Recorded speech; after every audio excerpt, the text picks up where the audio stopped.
ওয়াজআলা বাইনাকুম মাওয়াদ্দাতা ওয়া রাহমা, এ তোমার দেহ থেকে তোমার স্ত্রীকে সৃষ্টি করিয়া শুধু আমি ক্ষান্ত হই নাই, তোমাদের মধ্যে আমি ভালোবাসার বন্ধন সৃষ্টি করে দিয়েছি।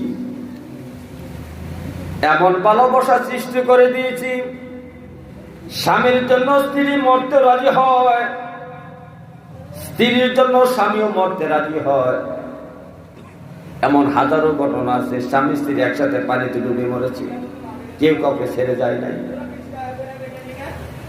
বড় বড় জাহাজ দুর্ঘটনায় যখন হয়েছে সাগরের মধ্যে, এমন লাশ পাওয়া গেছে, স্বামী তার স্ত্রীর হাতে ধরে আছে, স্ত্রী তার স্বামীর হাতে ধরে আছে, কেউ কাউকে ছেড়ে যাচ্ছে না, দুজনেই পানির মধ্যে মরে গিয়েছে।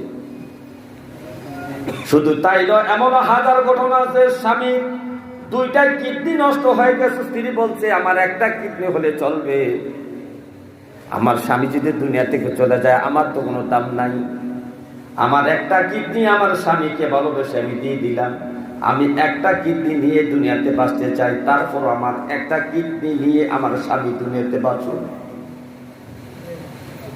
কিন্তু আপনার একটা কিডনি আপনি আপনার সন্তানকে দিতে রাজি হবেন না। এ মিয়া, সন্তানও বাবাকে কিডনি দিতে রাজি হয় না, বাবাও সন্তানকে কিডনি দিতে রাজি হয় না। কিন্তু স্বামী স্ত্রীর বন্ধনটা এত মধুর বন্ধন আল্লাহ সৃষ্টি করে দিয়েছেন। রব্বে কারীম বলে ওয়াজআলা বাইনাকুম মাওয়াদ্দাতা ওয়া রাহমা, এই স্বামী স্ত্রীর মধ্যে প্রেম ভালোবাসা আমি দান করে দিয়েছি। এমন ভালোবাসা দান করেছি, একজনের জন্য আরেকজন মরতেও রাজি।